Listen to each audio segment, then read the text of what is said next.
In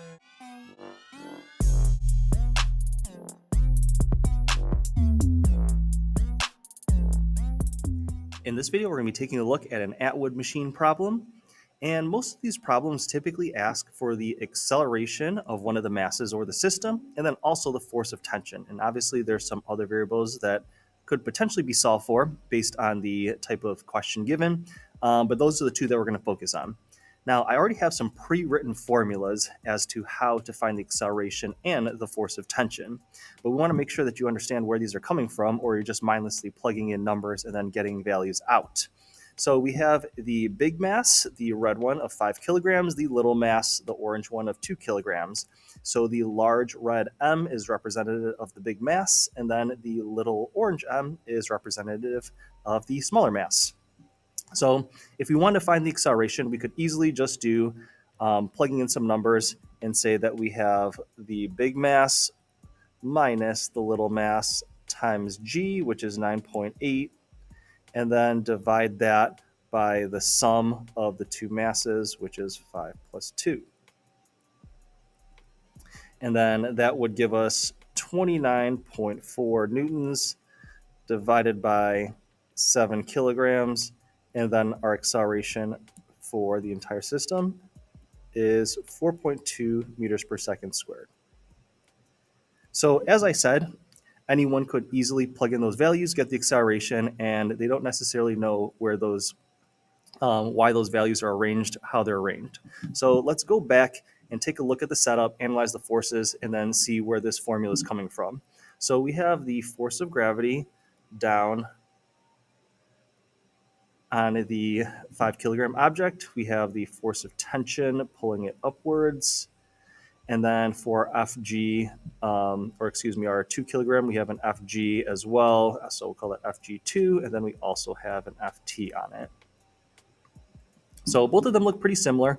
What we're going to want to do is wrap everything up as one large system. So if we go like this and just pretend everything is one large 7 kilogram system, it makes everything easier to solve for the acceleration.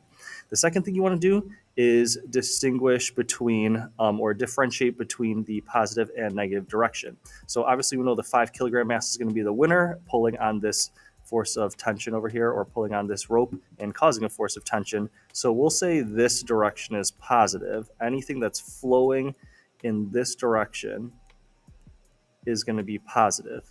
Now, the reason why you want to do that is because for this mass, up is positive, and for this one, down is positive, and anything in the exact opposite direction would be considered negative. So we have two driving forces. Our driving force, we have one driving force and one opposing force. Our driving force is the FG5, and our opposing force is the FG2. So if we take the mg minus this mg, so this is the mg from the 5 kilogram minus the mg of the 2 kilogram mass, we can factor out the g, and then we're left with the big M and little m. So that's how we get the numerator. Now the entire system is the 7 kilogram total. So once you have your net force, which is basically this top part over here, we know that the net force divided by the mass gives us the net acceleration.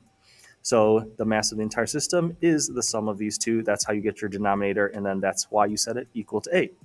So that's how you get that one. Now, if you want to solve for the force of tension, you could either use this top formula or the second one. Okay, this one is focused on my big red mass. That's why I have the large M there. And we have the FG5 in the positive direction that we notated earlier. So this is the big mass times 9.8 minus Ft equals the big mass times our acceleration, which we just got 4.2 meters per second squared. This comes out to 49. This comes out to 21. And then we're going to add the Ft to the other side. And then we're going to subtract the 21 from this side. And then we get 28 newtons. Okay, so for this one, you're going to notice that the mg is in the positive direction, the way the system is flowing, and then the ft is counteracting it, going in the opposite direction. Now for focusing on our 2 kilogram mass, the ft is flowing in the positive direction, and then the mg is opposing the flow of the whole system. So for this one, we have ft minus our little m times g equals the little m times the acceleration of the system, 4.2. And then we have ft minus 19.6 equals 8.4. We add 19.6 to both sides, and then ft comes out to 28 newtons once again, which makes sense because it's the same force of tension acting on each of the different masses.